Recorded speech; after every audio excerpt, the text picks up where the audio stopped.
Berto, nakita mo ba yung bagong lipat dyan sa tapat ng bahay natin?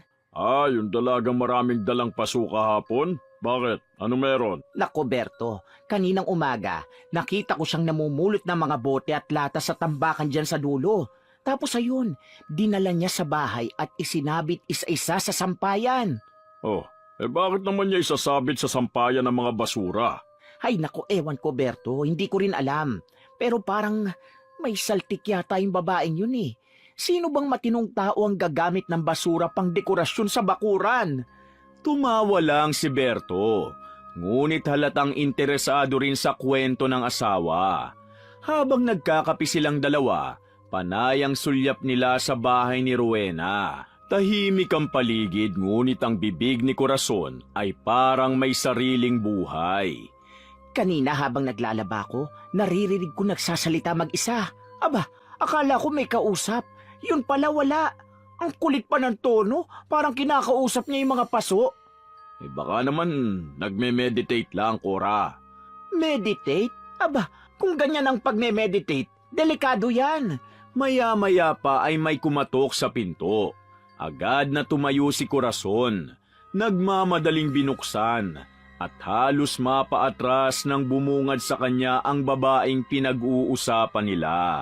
Si Rowena. May dala itong mangkok na may takip at may ngiti sa labi.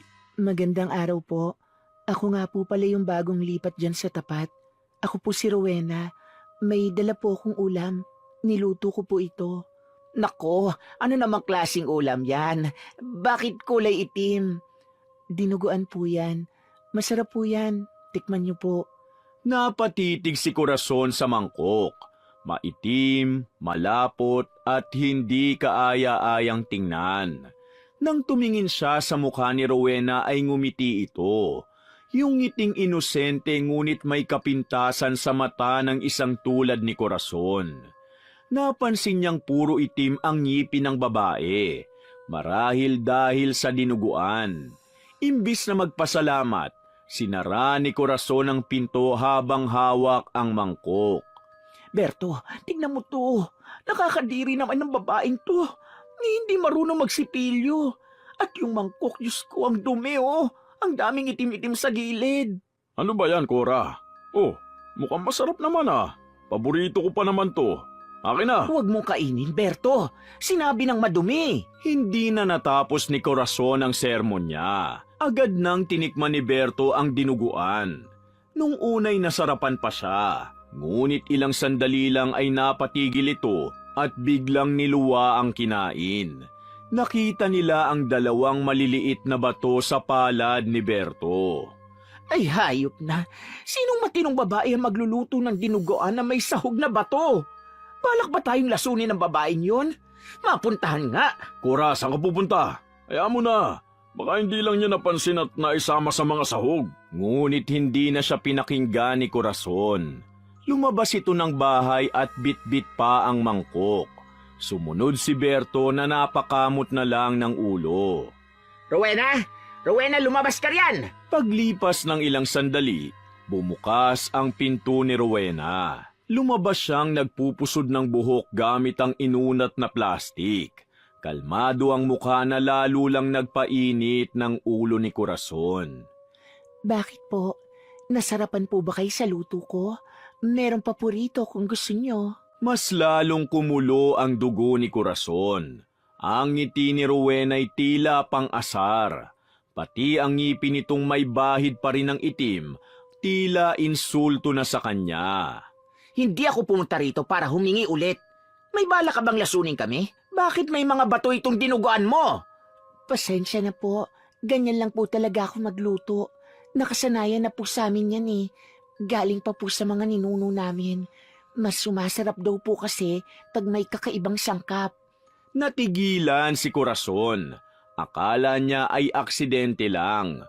Ngunit nang marinig ang paliwanag ni Rowena, ay lalo siyang nainis.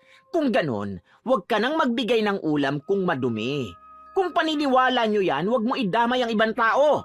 Saka tignan mo nga tong paligid mo. Puro bote, puro basura. Hindi ka lang pala madumi. May saltik ka pa. Cora, hayaan mo na. Bumalik na tayo sa loob.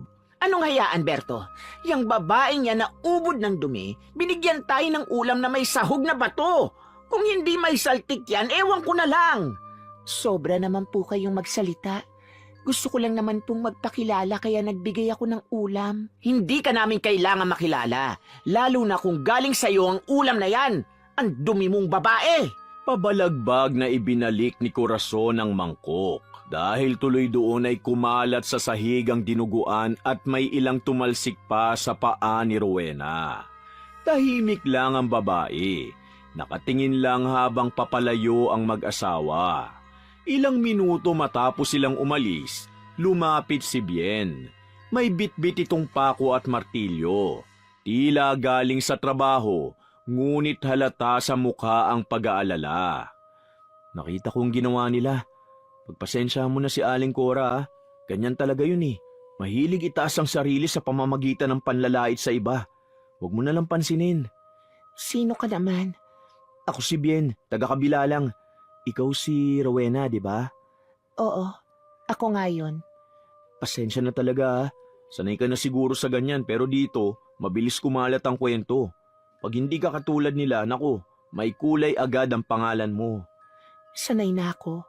Saka wala naman akong ginagawang masama. Tama yan. Kung kailangan mo ng tulong, sabihan mo lang ako. Huwag kang mahihiya.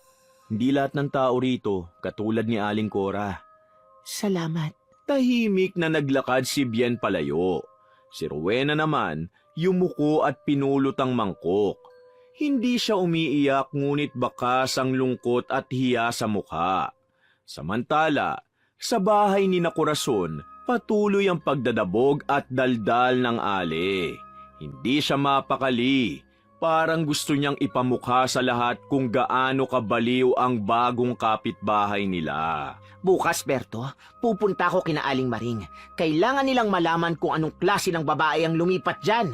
Hindi pwedeng manahimik na lang tayo. Baka kung anong masamang enerhiya ang dala niyan dito sa baryo. Ano ka ba, Cora? Kung ano-ano na lang ang sinasabi mo. Saka simpleng babae lang naman yang... Simple? Wag mo kong patawanin. Berto, yung may ganong klase ng bahay, puro bote, basura, tapos nagsasalita mag-isa? Hindi yun simple. May kililing yun. Sigurado ko. Cora, Ako na nagsasabi sa'yo, Berto. Sa itsura pa lang ng ngiti, may tama na. Hindi ko hahayaan na magkaroon tayo ng kapitbahay na may saltik. Napabuntong hininga na lang si Berto. Sanay na siya sa ugali ng asawa, ngunit ngayong gabi, halatang lalong mainit ang ulo nito. Kinabukasan, umagang-umaga pa lang ay naririnig na ni Aling Corazon ang sunod-sunod na kalansing ng mga lata mula sa tapat ng bahay nila. Nakaipit pa ang tuwalya sa balikat habang naglalaba. Ngunit halatang kumukulo na ang dugo niya sa ingay. Kanina pa siya nagpapanggap na kalmado at pilit binabalanse ang galit at pasensya. Ngunit habang tumatagal, lalo lang lumalakas ang kalansing na parang sinasadya ni Rowena. Tumigil si Cora sa pagbabanlaw, piniga ang labahin sa katinignan si Berto na umiinom ng kape sa upuang kahoy. Berto, naririnig mo ba yun? Araw-araw na lang may kalansing ng lata sa bahay ng babaeng yun. Parang ako nababaliw eh. Nakakarindi. hayaan mo na, Cora. Baka nag-aayos lang ng mga bote niya. Puro bote at kalat ang laman ng bakuran niya. Diyos ko, Berto, ang kapal talaga ng mukha. Sa halip na maglinis, nagpadagdag pa ng basura. Yung mga bote at lata niyang yan, pati kaluluwa ko binabagabag na. Nilagok ni Berto ang kape at hindi na umimik. Alam niyang kapag ganito na si Cora, mas mabuting manahimik na lang kaysa pumatol. Dahil hindi ito marunong tumigil kapag naiirita. Lumipas ang halos 2 oras, hindi pa rin natigil ang kalansing. Paminsan-minsay maririnig ang mahinang boses ni Rowena na parang kumakanta habang nag-aayos ng mga paso. Ngunit sa pandinig ni Cora, puro ingay lang yun na puro kalokohan. Hanggang sa hindi na siya nakatiis. Hindi ko na to kakayanin, Berto. Pupuntahan ko na talaga yan. Cora, huwag kang gagawa na eksena. Baka lalo lang lumala. Eksena? Ilang araw na akong binibwisit ng tunog ng mga lata niya. Ako pa ngayon na masama? Hindi na hinintay ni Cora ang sagot. Tumawid siya sa kalsada na marahas ang bawat hakbang. Si Berto ay napakamot ng ulo at sumunod na lang mula sa hindi kalayuan. Pagdating sa bakura ni Rowena ay mas lumakas ang kalansing. May nakasabit na mga bote at lata sa alambre. Kumikintab sa sikat ng araw. Si Rowena ay nakalugay ang buhok, nakayuko habang nag-aayos ng marami pang bote. Rowena, anong oras na? Wala ka bang respeto sa kapitbahay mo? Ilang oras ka na nag-iingay dyan ah? Napatigil si Rowena. Dahan-dahang tumingin kay Cora. Pasensya na po. Hindi ko naman po sinasadya. Inaayos ko lang po itong mga lata. Pantaboy lang to ng mga... Pantaboy? Pati ako tinataboy mo sa ingay mo eh. Araw-araw na lang puro kalansing, puro kalat. Ay nako, hindi ka lang marumi. Baliw ka pa. Tumahimik si Rowena. Kita sa mukha niya ang pagpipigil. Pasensya na po talaga. Hindi ko po alam na nakakairita na pala. Hindi mo alam? Buong barangay siguro nagigising na sa ingay mo eh. Pati mga halaman mo puro basura ang katabi. Alam mo bang nakakahiya ka? Lahat ng dumadaan sinasabi, ayan yung babaeng may saltik. Hindi nakasagot si Rowena. Bumabaon sa kanya ang bawat salita. Ngunit si Cora, tila lalo pang ginaganahan. Tapos yung mukha mo, lagi kang ngiti ng ngiti kahit wala ka namang kausap. Nakakainsulto ka eh. Luka-luka ka ba talaga o nagpapanggap lang? Sa tindi ng galit ay nilapitan ni Cora ang sampayan ni Rowena. Tingnan mo tong pinagkakatuwaan mo, ho. Puro kalat. Mga lata, bote, tali. Akala mo art, basura naman. Bago pa makapagsalita si Rowena ay marahas nang hinablot ni Cora ang mga nakasabit. Isa-isang pinagtatanggal ang mga lata at bote. Aling Cora, wag po. Anong wag? Dapat nga pasalamatan mo pa ako. Nililinis ko tong mga kalat mo. Pinunit ni Cora ang tali ng sampayan. Nabuwalang ilang paso at nadurog ang lupa. Natabunan ng alikabok ang mga halaman ni Rowena. Aling Cora, tama na po. Huwag niyo pong sirain yan. Pinaghirapan ko yan. Pinaghirapan mong kalat? Tignan mo nga to. Ang dumi. Ang baho. Sinipa ni Cora ang isang paso. Nagkalat ang lupa at tumama sa paa ni Rowena. Sa puntong yun, nanginginig na si Rowena hindi sa takot, kundi sa galit at pangihina. Sumigaw si Berto mula sa gate. Cora, tama na yan. Umuwi ka na. Sumusobra ka na eh. Ngunit hindi na siya pinakinggan ng asawa. Tuloy pa rin si Cora sa pagwawala. Binubunot ang mga halaman at sinisira ang mga bote. Maya-maya'y dumating si Bien, pawisan at halatang galing sa trabaho. Aling Cora, tama na po. Ano pong ginagawa nyo? Wala naman pong ginagawang masama si Rowena eh. Walang ginagawa masama? Buong araw kaming niloloko ng babae mong yan. Sira ang ulo, puro kalat, puro arte. Wala po siyang ginagawang masama sa inyo. Hindi po karapat-dapat yung ginagawa nyo. Tinangka ni Bien na pigilan si Cora. Ngunit bago pa niya ito maawat, nasagi na ni Cora ang paso sa gilid ng pintuan. Nabuwal ito at bumagsak ang isang maliit na altar na yari sa kahoy. May kandila, ilang tuyong bulaklak at lumang rosaryo. Nabasag ang bote ng langis sa sahig, dahilan upang kumalat ang amoy ng mint at dahon. Huwag po. Altar ko po yan. Ngunit hindi pa rin huminto si Cora. Tinulak nito ang pinto ng bahay at pumasok sa loob.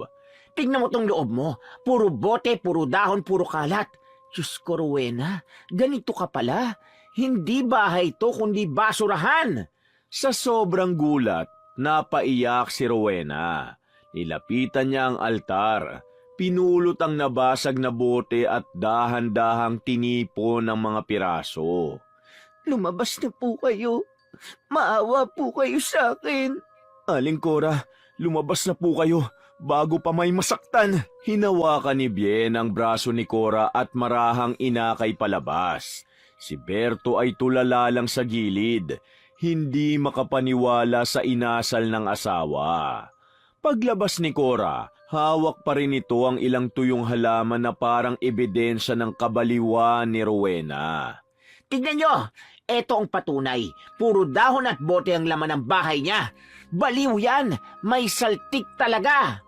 Hindi na nakasagot si Bien. Napatingin siya kay Rowena. Nakaluhod sa sahig, nanginginig habang pinupulot ang mga basag na piraso ng bote. Lumapit si Bien at marahang inalalayan ito. Tama na, hayaan mo na siya. Wala kang kailangang ipaliwanag. Alam kong hindi mo sila kayang sabayan, pero hindi mo rin kailangan tiisin. Hindi sumagot si Rowena. Tahimik lang siyang umiiyak habang pinupunasan ng luha sa kamay na may gasgas. Sa labas, naglalakad na pauwi si Aling Corazon. Humihingal at hawak pa rin ang isang piraso ng lata. Hindi ko hahayaan na maging tahimik ang baryong to habang may ganyan dito. Kung di siya aalis, ako mismo ang gagawa ng paraan. Tahimik lang si Berto. Nakatingin sa asawa pero hindi na sumasagot. Sa unang pagkakataon, tila nakaramdam siya ng hiya sa mga salitang binitiwan nito. Sa loob ng bahay, huminto si Rowena sa pagluha. Tahimik siyang nakatingin sa altar na halos gumuho na. Dahan-dahan niyang inayos ang natitirang rosaryo at kandila. Wala naman akong ginawang masama. Sa labas, unti-unting humupa ang kalansing ng mga lata. Ngunit sa isip-isip ni Rowena, parang hindi na ito titigil. At ng gabing yun, ang buong baryo ay tuluyang nakarinig ng pangalan niyang binubulong sa bawat tsismisan. Si Rowena na may saltik. Madaling araw, tahimik ang paligid. Tanging tik-tak ng orasan at huni ng kuliglig ang maririnig. Si Aling Corazon ay nakahiga sa kama at nagigising-gising paminsan-minsan. Kanina pa siya naiinitan, ngunit ngayon ay may kakaiba. Pakiramdam niya, may namamaga sa loob ng bibig niya na parang may nakabara. Dahan-dahan niyang hinaplos ang labi niya. At doon niya naramdaman ang pamamaga. Mainit, masakit at mabigat. Bumangon siya at humakbang papunta sa maliit na salamin sa dingding. At napasigaw sa gulat. Hirap siyang magsalita kaya niyugyug niya ng malakas si Berto. Napabalikwas si Berto.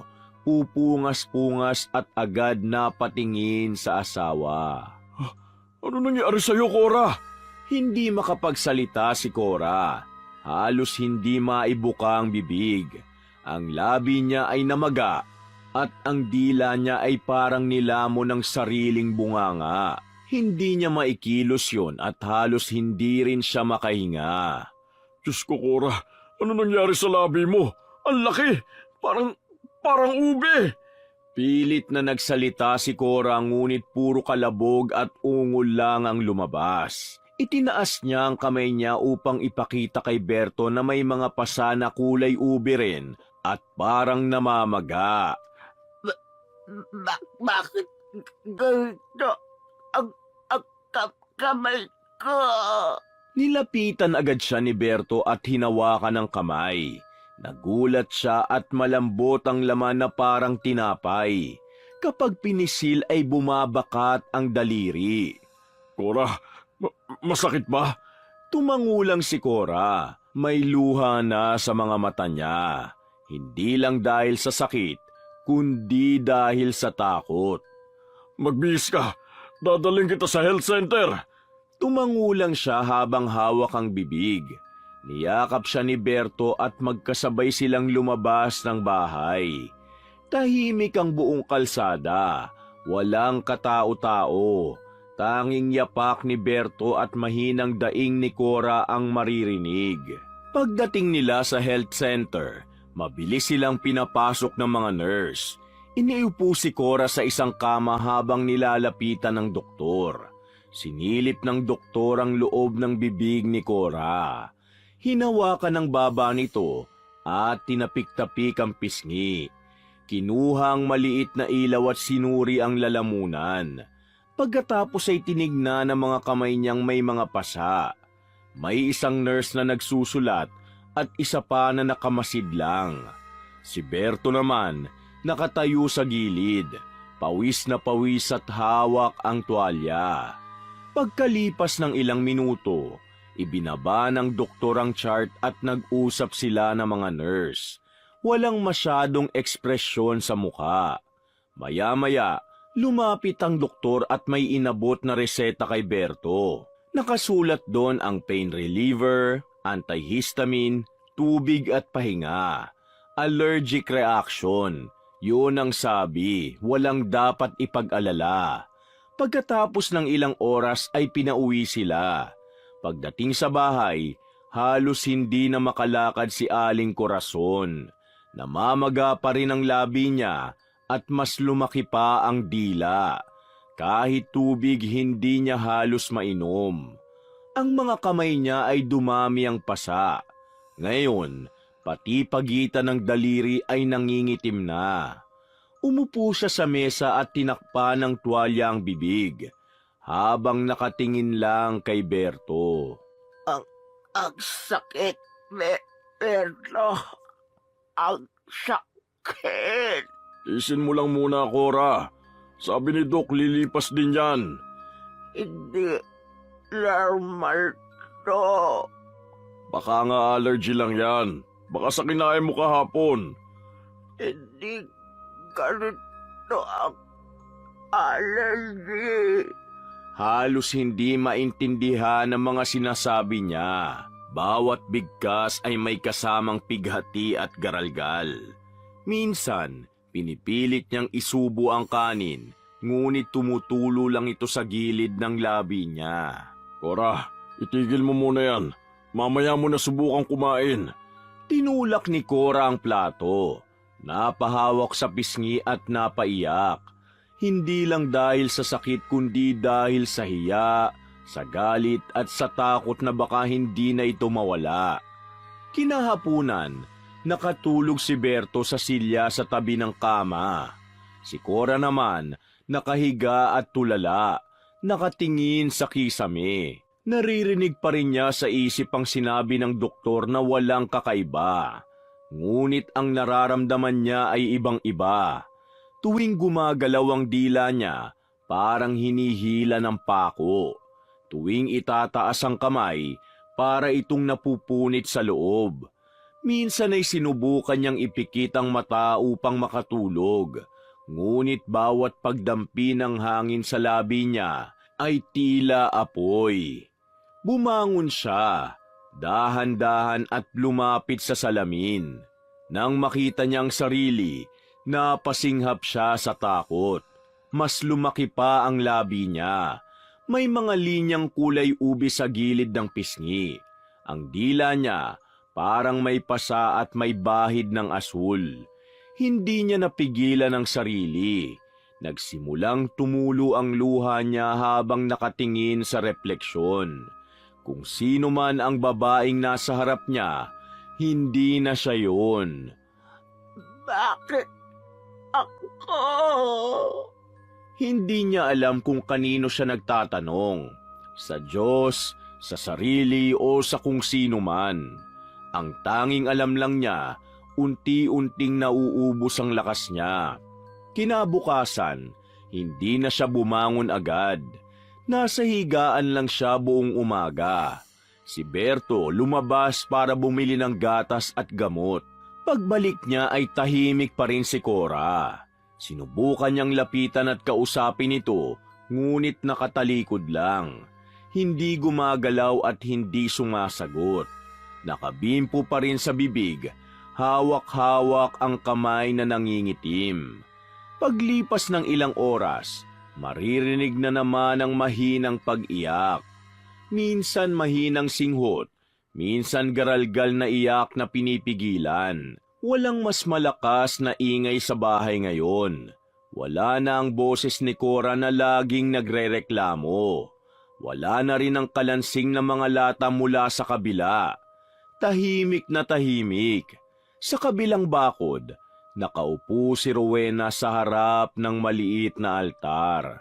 Nakasindi ang kandila. Tahimik siya, nakayuko at parang nagdarasal.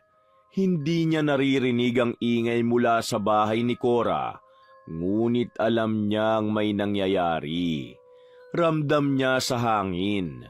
Mabigat, malamig, tila may bumabalot na hindi maipaliwanag na pakiramdam. Sa kabilang bahay, si Cora ay nakapikit. Nilalabanan ng sakit sa bibig at kamay. Gusto niyang sumigaw ngunit walang tinig na lumalabas. Gusto niyang kumain, subalit hindi siya makalunok. Kahit anong gamot ay walang epekto. Kahit anong pahinga ay walang ginhawa. Sa bawat pagdaan ng oras, tila may mabigat na kamay na dumidiin sa kanya na hindi niya nakikita. Ngunit ramdam niya, ang dating matapang na bibig na sanay manghusga, ngayon ay puno ng pamimilipit at pighati. Ang kamay na sanay mangdura at manira, ngayon ay nangingitim, lumalambot at halos hindi na kayang kumilos. Pagsapit ng gabi, si Berto ay nakatulog sa silya at pagod na pagod. Si Cora naman, nakahiga lang, tulala at nakatitig sa kisame. Tumutulo ang luha sa gilid ng mga mata, habang marahan niyang hinahaplos ang sariling labi. Bakit ako nagkaganito? Mag-aalas 12 ng tanghali. Tahimik ang bahay ni na Aling Corazon. Nakatayo si Berto sa tabi ng kama, pawisan habang pinupunasan ng bimpo ang noo ng asawa. Ilang araw na mula nang magsimula ang pamamaga, ngunit sa halip na gumaling, lalo lang lumalala. Namamaga na ang leeg ni Cora.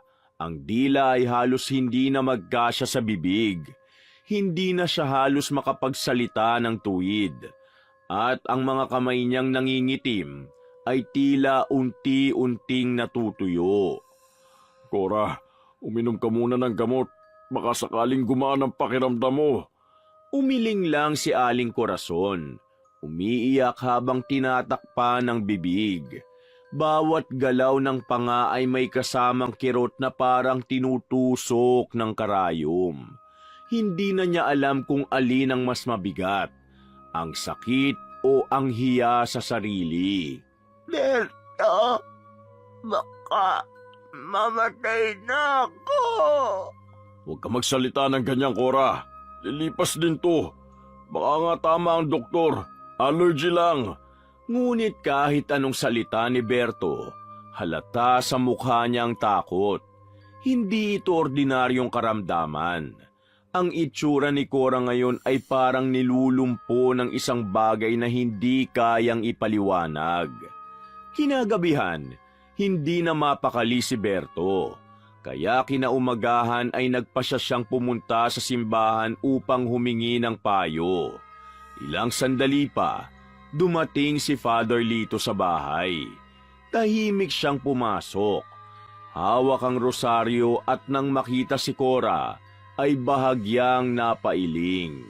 Kumusta na po kayo, Aling Cora? Hindi agad sumagot ang babae. Halos hindi niya maibuka ang bibig. Umupo si Father sa gilid ng kama. Pinunasan ng pawis ni Cora at marahang nagsalita. Narinig ko po sa asawa niyo na ilang araw na kayong ganyan. Wala raw makitang dahilan ng mga doktor. Totoo po ba? Tumango si Cora. Dahan-dahan niyang hinawakan ang kamay ng pari. Nanginginig at tila humihingi ng tulong. May mga bagay po sa buhay natin na hindi agad nakikita. Minsan, hindi sakit ng katawan ang dahilan, kundi sakit ng loob. Baka po may tao kayong nasaktan. Napaikot ang tingin ni Cora sa paligid. Tila may biglang dumaan na malamig na hangin sa loob ng kwarto. Napakapit siya sa tuhod ni Father at umiiyak. ang babaeng bagong lipat. Babaeng bago? Si Rowena? Tumango siya, mahina at halos hindi na marinig. Anong nangyari sa inyo? Sinira ko ang bahay niya. Sinaktan ko siya. Napapikit si Father Lito. Huminga ng malalim sa kamarahang tumango. Aling Cora, baka ito na po ang paraan ng Diyos para ipaalala sa inyo ang mga nasabi at nagawa niyo laban sa Kanya. Hindi ko sinasabing parusa ito, pero minsan, pinaparana sa atin ng Panginoon ang sakit para matuto tayong magpakumbaba. Tahimik lang si Cora. May luha na namuong muli sa gilid ng mata. Habang pinagmamasdan niya ang kamay niyang nangingitim, naisip niya ang araw na sinira niya ang mga halaman ni Rowena, ang mga bote at lata, at ang altar nito. Bawat sandali parang sumasampal sa kanya ang alaala. Hindi pa huli ang lahat. Kung gusto niyo pong gumaan ay humingi kayo ng tawad hindi lang sa Diyos, kundi sa taong nasaktan ninyo. Baka hindi niya ako patawarin. Ang kapatawaran ay hindi hinihingi para bumango ang pangalan natin. Hinihingi natin yun para mapatahimik ang kaluluwa. Kung tapat kayo sa loob ninyo, maririnig ng Diyos yun. Nang marinig ni Cora ang mga salitang yun, tuluyang bumuhos ang luha niya. Hindi na niya kayang magsalita. Ngunit ang mga hikbi niya ay sapat na para maintindihan ng pari. Tahimik lang si Father Lito. Nagdasal siya habang hawak ang rosaryo, sabay pahid ng langis sa noo ni Cora. Pagkatapos ng dasal, tumayo siya at tumingin kay Berto. Bukas, kung kaya na niya, dalhin niyo siya kay Rowena. Doon niya hingin ang kapatawaran hindi para gumaling agad, kundi para gumaang ang loob niya. Tumango si Berto. Pag-alis ng pari ay matagal pang nakaupo si Cora sa kama. Tulala, walang imik, hawak-hawak ang kamay na nangingitim. Sa labas, maririnig ang tunog ng hangin na dumadaan sa pagitan ng mga bintana. Kinagabihan, gising pa rin si Cora. Hindi na siya umiiyak.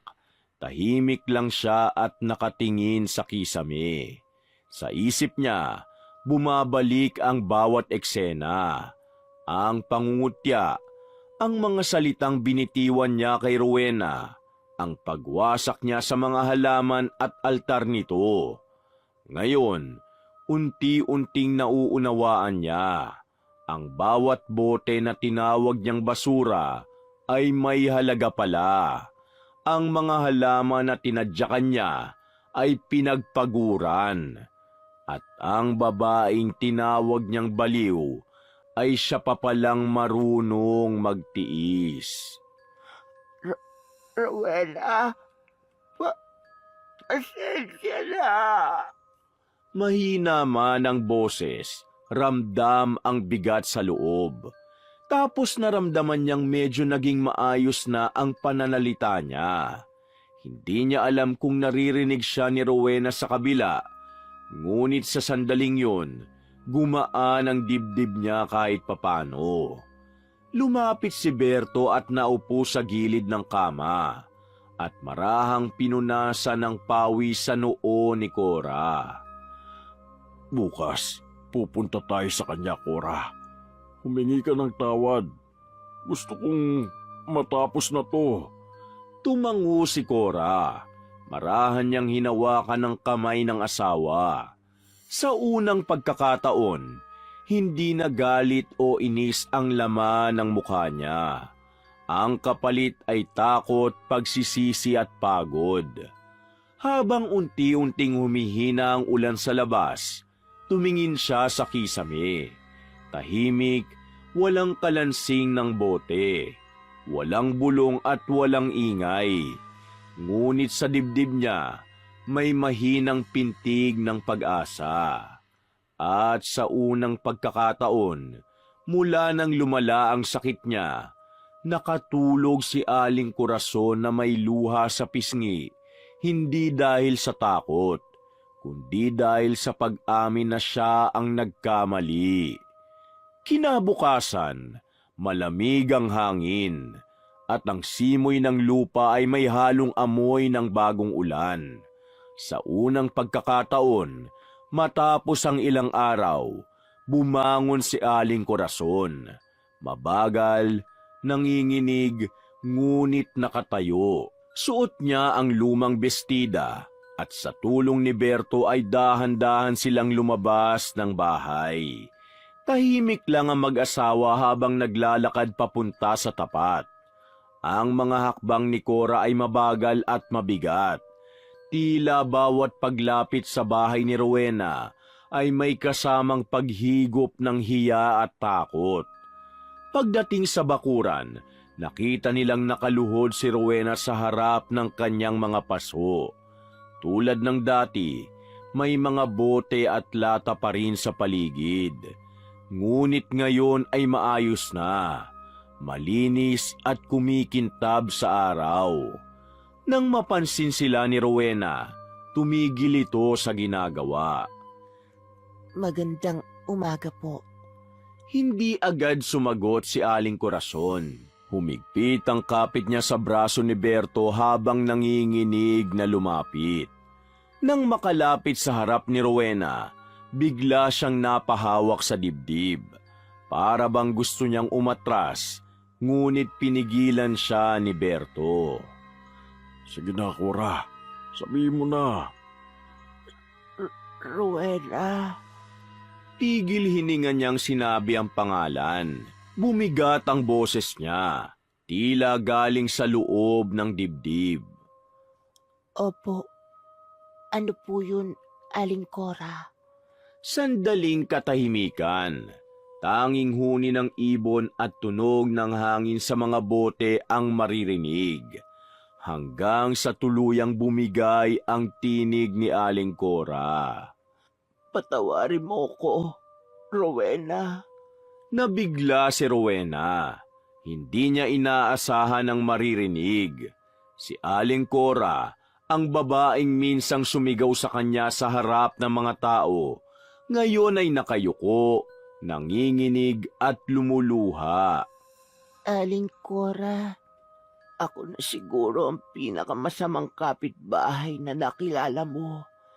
Sinira ko yung mga halaman mo, yung mga bote mo, pati yung altar mo. Ang akala ko, kabaliwan ang ginagawa mo. Ang akala ko niloloko mo kami. Pero ako pala ang may mali. Umiyak na siya. Hawak ang dibdib.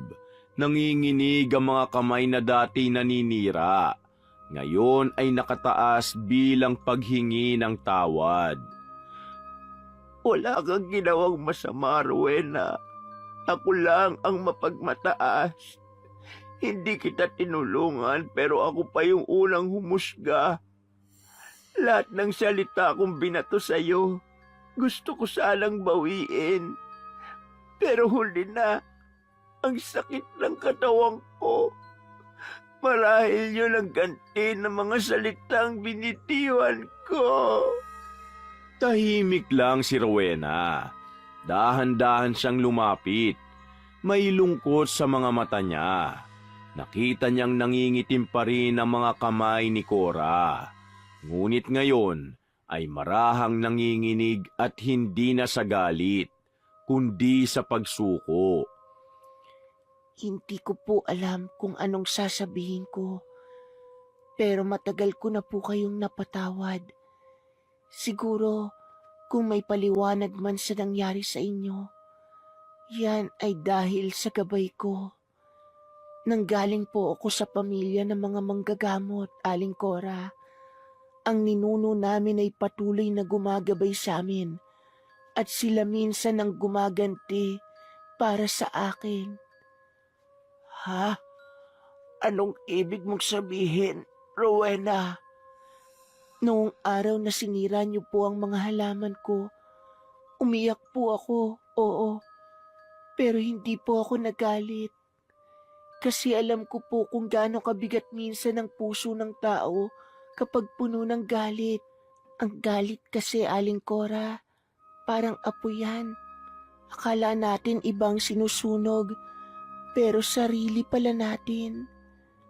Patawarin niyo po sana ang mga ninuno ko sa nangyari sa inyo. Humagulgol si Cora. Tinakpan niya ang mukha niya at napaluhod sa lupa. Si Rowena ay lumuhod din, sabay inabot ang kamay nito. Naintindihan ko, Rowena. Napagtanto ko ang mali ko kaya nararapat lang siguro sa akin to. Huwag mo sana akong kamuhian. Patawarin sana ako ng mga ninuno mo. Hindi ko po kayo kinamuhian. Naintindihan ko po kayo. Minsan kasi, kapag hindi natin kayang intindihin ang iba, nagiging mas madali na lang nahusgahan sila. Humikbi si Cora, hindi makapaniwala sa mga naririnig. Habang humahawak siya sa kamay ni Rowena, napansin niya na mainit ang palad ng dalaga. At sa paghawak na yun, tila may dumaloy na kakaibang ginhawa sa kanya. Salamat, Rowena. Salamat at pinatawad mo ko. Hindi niyo po kailangang humingi ng tawad sa akin ng paulit-ulit. Ang mahalaga po, natutunan niyo na. Ang bawat halaman, bote at dahon dito ay may gamit. Lahat ng akala ng iba'y basura, sa akin ay may halaga pa rin. Kagaya ng mga taong tulad natin. Minsan, kahit anong pangit ng nakaraan, pwede pa rin tayong magbago. Tumango si Cora at humagulgol pa rin. Si Berto ay nakatayo sa tabi at tahimik lang ngunit bakas ang pagluwag ng loob. Nang tuluyang kumalma si Cora, tinulungan siya ni Rowenang tumayo. Hindi ko alam kung paano ko mababayaran ang ginawa mo. Sa lahat ng kabutihan mo. Hindi niyo kailangan magbayad.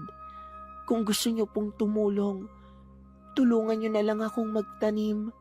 Marami pa akong paso sa likod. Ngumiti si Cora sa unang pagkakataon matapos ang ilang araw. May luha pa sa mata, ngunit may liwanag na rin. Tutulong ako, Rowena. Tutulong ako sa lahat ng makakaya ko. Salamat po, Aling Cora. Simula ngayon, kalimutan na po natin ang nakaraan. Aba, mabuti naman. Sa wakas nagkaayos din ang magkapitbahay. Pagkalipas ng ilang linggo, unti-unting gumaling ang katawan ni Cora. Nawala ang pamamaga, bumalik ang kulay ng kamay at nakangiti na siya muli. Araw-araw makikita siyang nagdidilig sa bakura ni Rowena. Minsan ay nagkukwento, minsan ay nakikinig lang. Isang hapon habang sabay silang nag-aayos ng mga paso, ay tumingin si Rowena kay Cora. Aling Cora, alam niyo po ba, minsan yung mga taong tinatawag nating may saltik, sila pa pala yung marunong magmahal sa tahimik na paraan. Ngumiti si Cora sabay sagot. At minsan, yung akala nating normal, sila pala yung tunay na may saltik sa puso. Nagkatinginan sila sabay tumawa. Habang sa malayo, si Father Lito ay dumaan, ngumiti at kumaway. Mabuti, mukhang gumaling na nga hindi lang katawan, pati puso mo. Oo nga, Father. Maraming salamat. Mula noon, hindi na tinawag na may saltik si Rowena. At si Aling Corazon ay naging mas tahimik, mas mabait at mas mapagpasensya. Araw-araw tinutulungan niya si Rowena sa pagtatanim at madalas ay siya pa ang unang nag-aabot ng pagkain. Ang dating bakurang puno ng tsismis, ngayon ay puno ng mga halamang gamot, bulaklak at halakhak. At sa tuwing dadaan ng mga tao, maririnig nila si Cora na madalas sabihin, ang galit ay parang apoy na unti-unti kang sinusunog. Hanggat hindi mo ito pinapatay, doon niya natutunan na ang tunay na saltik ay hindi sa taong kakaiba, kundi sa taong marunong manakit ng walang dahilan. Ang panghusga ay mabilis, ngunit ang pangunawa ay mabagal. At minsan, kailangang masaktan muna tayo para matutong maging mabuti. Wakas!